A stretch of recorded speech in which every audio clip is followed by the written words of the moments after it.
Donc, dans cette vidéo, je vais vous montrer la méthode de construction des termes d'une suite sur l'axe des abscisses.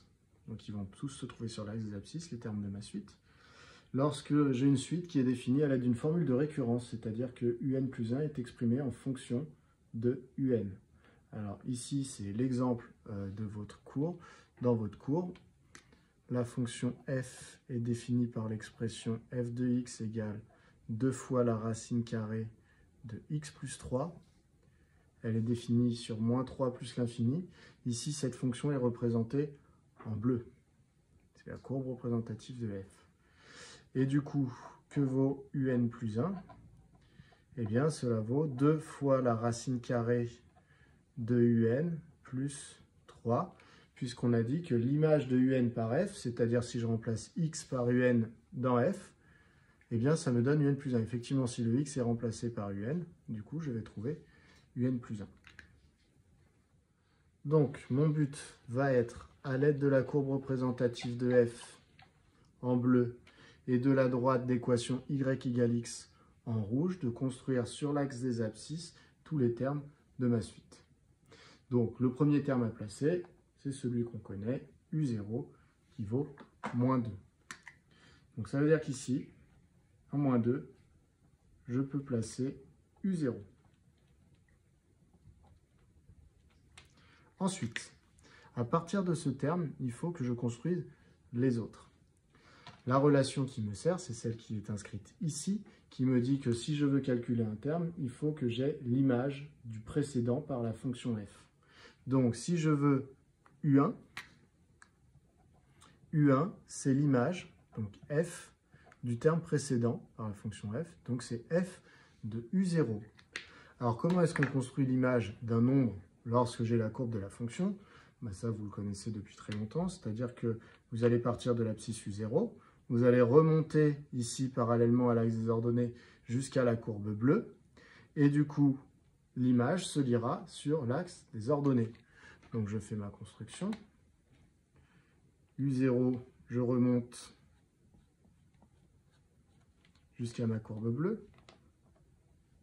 Je trouve mon image sur l'axe des ordonnées. Voilà. Donc, je prends le point de ma courbe, je regarde l'ordonnée, et donc ce que je lis en ordonnée, c'est l'image de U0, c'est donc U1. Donc, vous voyez que, par exemple, ici, je pourrais, si j'en avais envie, compléter ici en disant U0 vaut moins 2, mais U1 vaut 2. Donc, j'ai construit U1 grâce à la courbe bleue. Bon, mais maintenant, moi, ce que j'aimerais, alors déjà, il n'est pas sur l'axe des abscisses. Alors, je vous ai dit que je voulais construire les termes de ma suite sur l'axe des abscisses.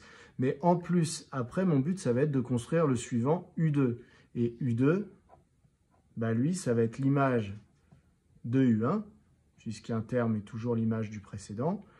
Et donc, ça veut dire que pour construire l'image de U1, c'est comme pour construire l'image de U0. Pour construire l'image de U0, vous aviez besoin que U0 soit sur l'axe des abscisses pour pouvoir monter jusqu'à la courbe et trouver U1. Donc pour trouver U2, il va falloir que U1 soit de toute façon sur l'axe des abscisses pour remonter jusqu'à la courbe bleue afin de trouver U2. C'est là qu'intervient la courbe rouge. La droite rouge, ici, son équation, c'est y égale x, ce qui veut dire que chaque point de la droite en rouge, son abscisse vaut son ordonnée. Par exemple, le point de coordonnée 1, 1 est sur la droite rouge. Le point de coordonnée 2, 2 est sur la droite rouge. Et ainsi de suite. Tous les points sur cette droite, leur x vaut leur y. Ce qui veut dire que si je vais chercher le point sur la droite rouge qui avait comme ordonnée U1, c'est-à-dire 2, eh bien, ça veut dire que son abscisse sera aussi U1, c'est-à-dire 2. Donc là, ça se voit bien sur le graphique puisque je suis sur une graduation de mon axe. Si je pars de 2, je vais bien arriver en abscisse à 2. Donc voilà comment on ramène des valeurs de l'axe des ordonnées sur l'axe des abscisses. Et ça, on va le faire tout au long du raisonnement. Donc, je viens prendre le point de la droite y égale x grâce à l'ordonnée, dont je sais qu'elle vaut U1, ce qui veut dire que désormais, je sais que l'abscisse vaut également U1.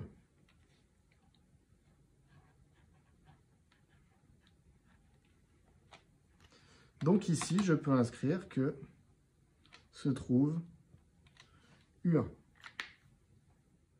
Pour construire U2, j'utilise ce que je viens d'écrire, que U2 est égal à l'image de U1, ce qui veut dire que je repars de U1 sur l'axe des abscisses et que je dois monter jusqu'à la courbe bleue pour obtenir l'image de U1 qui sera égale à U2.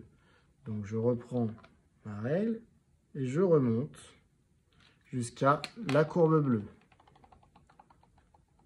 Alors au fur et à mesure, vu que je fais mon graphique comme ça, sans vraiment de graduation, je vais certainement faire des petites erreurs. Ma courbe, je l'ai tracée à la main, donc ça va être un petit peu moins propre que si on faisait ça avec un logiciel. Quoi qu'il en soit, je suis retourné chercher le point de la courbe bleue qui avait comme abscisse U1, ce qui veut dire que son ordonnée, c'est U2. Alors regardez, je pourrais faire ça, je pourrais venir chercher ici et dire que c'est U2 et que U2 vaut du coup 4, quelque chose. Mais mon but, ça va être quoi derrière? Mon but, ça va être de le construire sur l'axe des abscisses. Donc plutôt que de d'abord le construire sur l'axe des ordonnées, puis après, pour le ramener sur l'axe des abscisses, je vais devoir me servir de la droite rouge en disant si l'ordonnée ici c'est U2, je ramène sur la droite rouge. Le point de la droite rouge, s'il a comme ordonnée U2, c'est qu'il a comme abscisse U2. Du coup, je construis U2 ici. Là, je vais directement, plutôt que le construire d'abord, je vais sauter une étape. Je vais directement aller le chercher sur la droite rouge dans le but de le redescendre sur l'axe des abscisses. Voilà, donc comprenez bien, j'aurais pu prolonger jusqu'à l'axe des ordonnées pour dire ici j'ai U2.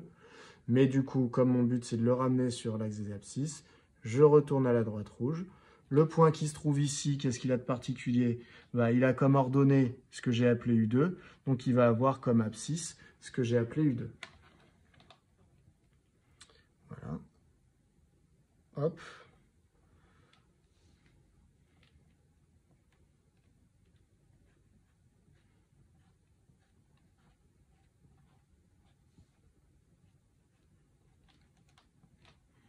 Voilà, donc en général, ça, on ne le fait pas apparaître, ces petits points qui sont là. Et donc ici, je vais avoir U2. Alors vous voyez, c'était à peu près là où je tombais. Là, je tombais entre 4 et 5. Là, je tombe bien entre 4 et 5 pour U2, donc pas de problème. Ensuite, je vais vouloir construire U3. U3, c'est l'image de U2, toujours pour les mêmes raisons. Donc j'ai U2 sur l'axe des abscisses, donc je vais aller chercher le point de la courbe bleue qui avait comme abscisse U2. Et son ordonnée sera donc égale à U3.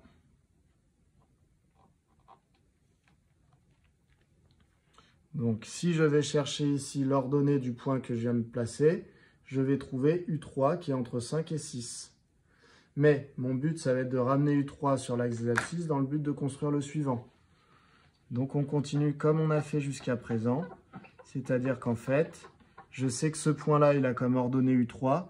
Donc, si je reste comme ça à l'horizontale jusqu'à la droite rouge, je sais que le point de la droite rouge, il aura comme ordonnée U3, mais du coup également comme abscisse U3. Donc, je retourne sur la droite rouge. Vous voyez, ça fait une espèce de courbe en escalier. Ça dessine des escaliers comme ça. Et du coup, on redescend jusqu'à l'axe des abscisses.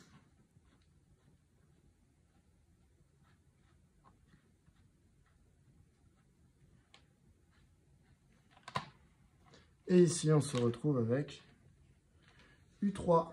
Pour avoir U4, on continue, c'est-à-dire que je retourne chercher la droite bleue. Ça me donne le point qui est là. Puis je vais devoir retourner, donc l'ordonnée de ce point, c'est U4. Donc je reviens grâce à la droite rouge. Ce point qui est là a pour ordonnée U4, donc il a également pour abscisse U4. Donc je le redescends sur l'axe des abscisses.